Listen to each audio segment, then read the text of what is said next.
How to send large video files on Facebook Messenger. Well, hello everyone, welcome to the channel. Let me go out with you quick and easy and how you can send large video files on Facebook Messenger. Well,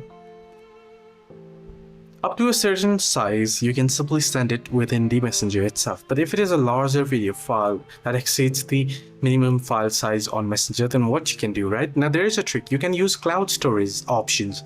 Now, such as one of the example is the Drive. You can use TeraBox as well. You can use many other cloud-based apps, but Google Drive is pretty simple and easy to use. You can simply proceed to tap on the plus icon once you have installed Google Drive, log in, and then tap on upload file here and upload the particular photo or video. Once you have uploaded it, tap on three dots there and you'll find the option to share. You can either share it directly by tapping on share or tap on copy link, and then you can proceed to share the link.